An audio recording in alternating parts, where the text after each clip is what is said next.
ស្ដីប្រិយមិត្តរបស់ Mytech KA ទាំងអស់គ្នាថ្ងៃនេះខ្ញុំបាទសូមបង្ហាញជូននៅម៉ាស៊ីនបោកសម្លៀកបំពាក់ថ្មីមួយរបស់ LG ដែលមានឈ្មោះថា LG Styler ម៉ាស៊ីននេះផងដែរគឺជាប្រភេទម៉ាស៊ីនដែលបោកសម្រាប់បោកស្ងួតហើយយើងអាចបោកជាមួយនឹងខោអាវធំឬក៏យើងបោកជាមួយនឹងតុក្កតាឬក៏ប្រភេទជាកសែងទូៗឬក៏ម៉ាស់ឲ្យបានហើយអញ្ចឹងម៉ាស៊ីននេះគឺយើងទើបតែយកមកដល់ថ្មីមែនតើហើយខ្ញុំក៏អត់ទាន់បានប្រើដែរអញ្ចឹងដើម្បីកុំឲ្យប្រិយមិត្តរងចាំយូរគឺយើងយកមកបង្ហាញជូនទាំងអស់គ្នាតែម្ដងមុននឹងចូលដល់ការទស្សនាវីដេអូបន្តសូមអ្នកទាំងអស់គ្នាជួយ Subscribe Channel YouTube របស់យើងដើម្បីទទួលបានវីដេអូថ្មីៗជាច្រើនទៀតឥឡូវនេះគឺយើងក៏លេចមកមើលនៅរូបរាងខាងក្រៅរបស់វាវិញតែម្ដងដោយយើងមើលមួយផ្លែតយើងច្រឡំស្មានថាវាជាទូទឹកកកប៉ុន្តែវាមិនមែនជាទូទឹកកកទេគឺវាគឺជាម៉ាស៊ីនបោកស្ងួតហើយសាច់របស់វាវិញគឺរលោងចាំងស្អាតតែម្ដងអញ្ចឹងចង់ដឹងថាវារលោងស្អាតប៉ុណ្ណាយើងបើកមើលទាំងអស់គ្នាបាទអូខេអានេះគឺស៊ីនតែម្ដងបាទបើនិយាយពីទំហំនិងរូបរាងខាងក្រៅរបស់វិញគឺស្អាតតែម្ដងហើយយើងឃើញថាកញ្ចក់របស់វានេះគឺអាចឆ្លុះមកបាននេះយើងពេលខ្លះយើងយកក្រាស់មកសិតបានណាហើយកម្ពស់របស់វាគឺស្រួលទុកដាក់គឺកម្ពស់វា 1.85 ម៉ែត្រជម្រៅវាជិត 6 តឹកហើយនឹងទំហំទទឹងរបស់វាវិញផ្ទៃមុខរបស់វានឹងគឺ 4 តឹកកន្លះអញ្ចឹងគឺបងប្អូនអាចយកទៅដាក់នៅកន្លែងណាក៏បាននៅក្នុងផ្ទះគឺងាយស្រួលមែនទែនឥឡូវនេះគឺយើងក៏លេងមកមើលប៊ូតុងនៃការប្រើប្រាស់វាវិញម្ដងអញ្ចឹងយើងសាកបើកមើលទាំងអស់គ្នាចុចកន្លែងនេះ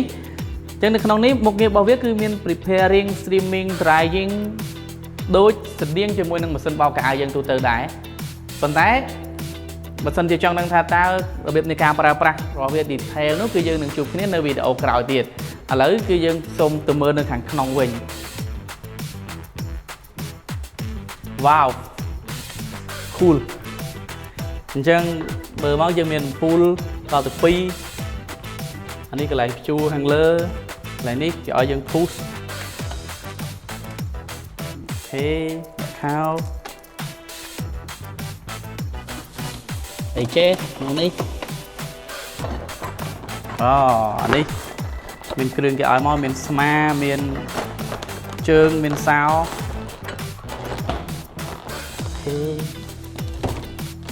ហើយយើងមានអានេះតន័ររបស់វាយើងអាចដាក់កន្លែងនេះអូខេហើយខាងក្រោមវិញអានេះwater tank fill អានេះកន្លែងគេដាក់ទឹក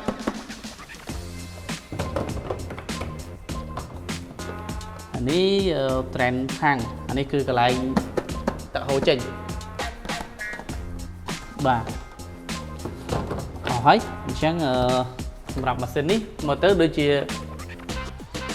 ប្រហែលជាស្រួលប្រើដែរបាទអ្នកនរគ្នាមុននេះគឺឃើញខ្ញុំយកប្រអប់នេះចេញពីក្នុងទូហើយនៅក្នុងប្រអប់នេះគឺយើងមានតពក់មកស្រាប់មក set របស់វាអញ្ចឹងគឺខ្ញុំនឹងយកតពក់នេះដាក់ចូលទៅកន្លែងទីតាំងរបស់វាណាអូខេហើយសំបីតែតពក់របស់គេក៏ brand មកស្អាតដែរគឺដាក់អក្សរ LG Styler គាត់តែមើលមកគឺថាអេទៅយើងចូលមកដាក់មកអានេះពណ៌សនេះយើងដាក់នៅនេះអានេះទុកសម្រាប់ដាក់អាវអានេះយើងដាក់សម្រាប់ដាក់ខោអូខេ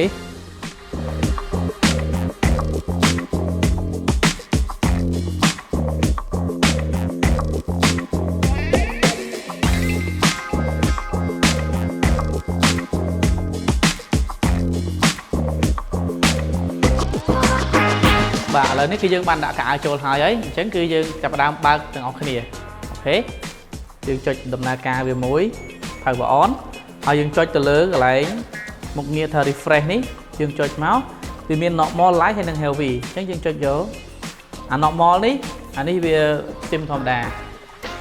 light នេះគេឲ្យយើងអត់សូវប្រឡាក់ទេគឺយើងគ្រាន់ឲ្យវា steam យើងបញ្ញាប់ទៅកម្មវិធីអញ្ចឹងណាអា heavy នេះយើងរៀងប្រឡាក់ខ្លាំងទៅឲ្យវា steam តាមស្រួលរបស់វាមកអញ្ចឹងសម្រាប់ឥឡូវខ្ញុំយក light ព្រោះដោយសារគេឲ្យយើងអត់សូវប្រឡាក់ដែរហើយយើងចុចលើពាក្យថា start គេឲ្យយើង hold បន្តិចមកអូខេអញ្ចឹងគឺវាម៉ាស៊ីនគឺចាប់ផ្ដើមដំណើរការហើយ ចឹង20នាទីក្រោយលោតលេខ20នេះបើនៅ20នាទីក្រោយគឺយើងទៅយកខោអាវយើងមកប្រើបាន20 minutes later បាទឥឡូវនេះគឺខោអាវរបស់យើងគឺបានបោកហើយអញ្ចឹងគឺយើងទៅយកខោអាវទាំងអស់គ្នាវ៉ាវអូខេក្តៅនៅហុយឡើយទេបាទកោបហើយឃើញថាមានសភាពល្អប្រសើរហើយនឹងជ្រះស្អាតជាងមុនហើយម៉ាស៊ីននេះផងដែរគឺងាយស្រួលមែនទែនសម្រាប់បងប្អូនដែលគាត់មានតម្រូវការច្រើនទៅលើការប្រើប្រាស់អាវធំឬក៏អាសាចូលរួមប្រជុំផ្សេងហើយយើងក៏អាចយកមក steam សម្រាប់មេរោគជាមួយនឹងសម្លៀកបំពាក់យើងផ្សេងក្រៅពីអាវធំបានដែរមានកៅអៅយើងប្រើប្រាស់ធម្មតាឬក៏កសែងជាដើមហើយយើងដឹងហើយថាបច្ចុប្បន្ននេះគឺមេរោគ COVID-19 គឺកំពុងតែធ្វើការវាយលុកខ្លាំងមែនទែនអញ្ចឹងបើសិនជាយើងអាច steam សម្រាប់មេរោគទៅលើកៅអៅយើងបានអស់ទៅពេលគ្រប់ពេលដែលយើងពាក់វានៅពេលយើងចេញចូលផ្ទះគឺឃើញថារក្សាសុវត្ថិភាពទាំងក្នុងផ្ទះនិងការរីករាលដាលទៅដល់សហគមន៍ថែមទៀតផងហើយបើសិនជាយើងមានម៉ាស៊ីននៅផ្ទះគឺពិតជាមានផាសុកភាពខ្លាំងមែនទែនព្រោះថាយើងមិនចាំបាច់ចំណាយទាំងថវិកានិងពេលវេលាដើម្បីទៅធ្វើការបោកអ៊ុតនៅខាងក្រៅដែលមានកៅអៅលុកឡង់នេះច្រើន